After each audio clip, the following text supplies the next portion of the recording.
기록이 자세히 나와 있는 삼국사기에도 그 이유는 나와 있질 않습니다. 삼국시대의 역사서인 삼국유사도 마찬가지입니다. 그런데 이 삼국유사에 우리의 눈길을 끄는 그런 기록이 하나 있습니다. 이 기록은 이 문무왕이 창건했다는 가문사의 창립 배경입니다. 자, 문무왕은 외병을 진압하기 위해서 이 절을 짓기 시작했으나 마치지 못하고 돌아가자 신문왕이 그 역사를 마쳤다고 기록이 되어 있습니다. 그러니까 이 문무왕이 죽기 직전에 짓기 시작했다는 이 절이 이 외를 진압하기 위해서였다고 하는데, 그렇다면 이즈음의 생을 마친 이 문무왕이 가문사 가까이에 있는 이 대왕암에 자신 묻어주기를 원했다면 그 역시 외를 의식했기 때문일까요?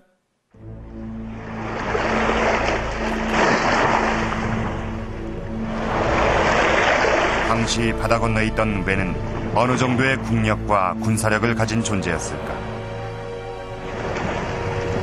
삼국사기에서 외가 신라를 침입한 기록을 찾아봤다.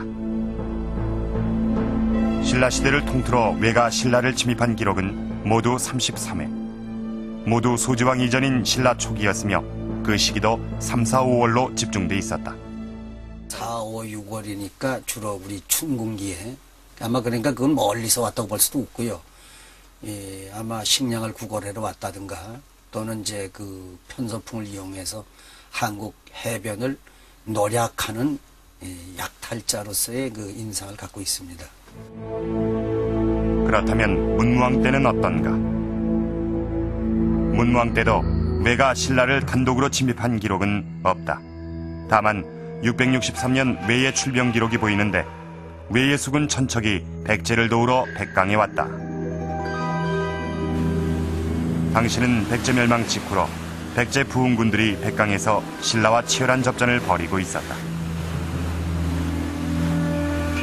이때 외가 백제에 지원군을 보낸 것이다.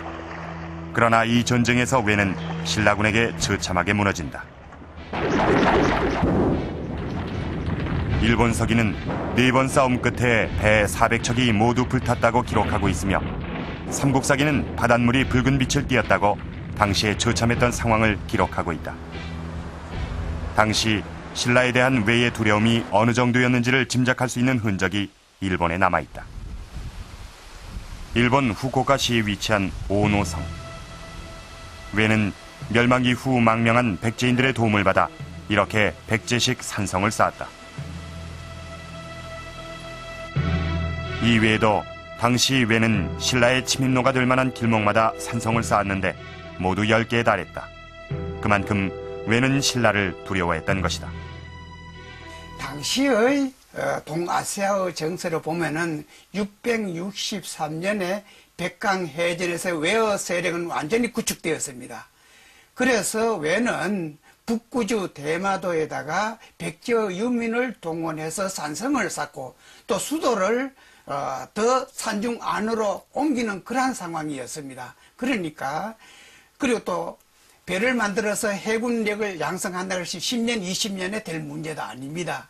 당시에 있어서는 이미 동아시아의 모든 세력권은 신라가 가지고 있었기 때문에 외에 대해서는 걱정할 필요가 전혀 없습니다. 더욱이 외는 신라에게 우호적인 손길을 내민다. 외는 수시로 사신을 파견하는데 백강구 전쟁이 끝나고 5년 뒤 신라에게 배를 비롯한 각종 공물을 바친다.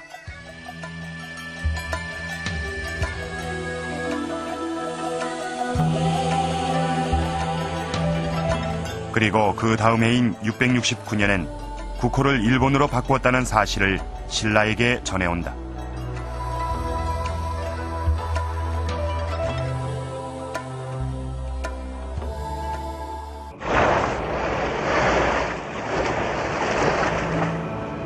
문무왕 집권 시기, 신라와 맞서기에 외의 존재는 미약했다. 그렇다면 당시 신라는 외를 어떻게 생각했을까? 그런데 왜 특히 일본만을 떼놓고 보면 큰 두려움은 아닙니다. 그러나 우리는 더 넓게 그 당시 이 동아시아 전체를 국제적인 상황 속에서 봐야 됩니다. 지금 중국의 거대한 당 제국이 지금 건재하고 있습니다. 당 제국은 신라의 적국입니다. 또 그 당 제국은 저 서역 쪽으로 티벳과도 연결이 되고 있습니다. 그런 상황에 지금 후방에 있는 그 일본과 신라는 외교 관계를 돈독하게 해야 될 뿐만 아니라 그것이 잘못됐을 때 이 후방에 대해서 튼튼히 배려하지 않는다면 이것은 또 하나의 큰 화를 불러오기 때문에 신라 쪽에서는 일본 외에 대한 그 배려, 관심이 컸다고 봐집니다. 당시 동아시아 대륙엔 당과 신라 그리고 외가 존재하고 있었는데 신라는 당을 견제하기 위해 외와의 관계에 관심을 가졌던 것이다. 그러나 문무왕이 외를 의식해 동해바다에 묻힐 정도로 외의 존재를 두려워했던 것은 아니다. 이 문무왕이 집권할 당시에 외는 신라에게 그렇게 두려운 존재가 아니었습니다. 그렇다면 이 문무왕이 동해바다에 묻히길 원했던 진짜 이유는 과연 무엇일까요? 현재 대왕암엔 문무왕에 얽힌 이야기가 전해지고 있습니다. 그것은 바로 만파식적에 대한 이야기입니다. 이 만파식적은 우리에게도 잘 알려져 있는 신비의 피일이죠. 이 삼국유사에 보면은 이 피리를 불면 적병이 물러나고 질병이 낫고 또 가물 때면 비가 오는데 이게 바로 만파식적이라는 겁니다. 또 이 만파식적의 유래에는 대왕암과 문무왕이 등장을 하는데 이 문무왕이 죽고 그 다음 해 이 대왕암에 기이한 일이 생기는데 용이 된 문무왕과 천신이 된 김유신이 나타나 당시 왕이었던 신문왕에게 대나무로 피리를 만들어서 불면 천하가 화평해진다는 이야기를 전해줍니다. 그 이야기를 듣고 만든 피리가 바로 만파식적이라는 겁니다. 용이 된 문무왕이 나라를 구한다는 신비의 피리인 만파식적을 만들어 아들인 신문왕에게 전해주었다. 물론 설화니만큼 이것을 실제 이야기라고 할 수는 없겠지만 이런 설화가 등장하게 된 배경 속에는 이 문무왕이 동해바다에 묻히길 원했던 그 이유가 담겨 있는 것입니다. 만파식적 설화에서 용이 된 문무왕이 나타났다는 대왕암. 문무왕이 자신의 마지막 안식처로서 이곳 대왕암을 생각한 이유는 무엇일까? 삼국유사엔 평소 문무왕의 생각을 엿볼 수 있는 기록이 있다. 왕은 지휘법사에게 죽은 뒤엔 나라를 지키는 용이 되고 싶다는 이야기를 자주 했다.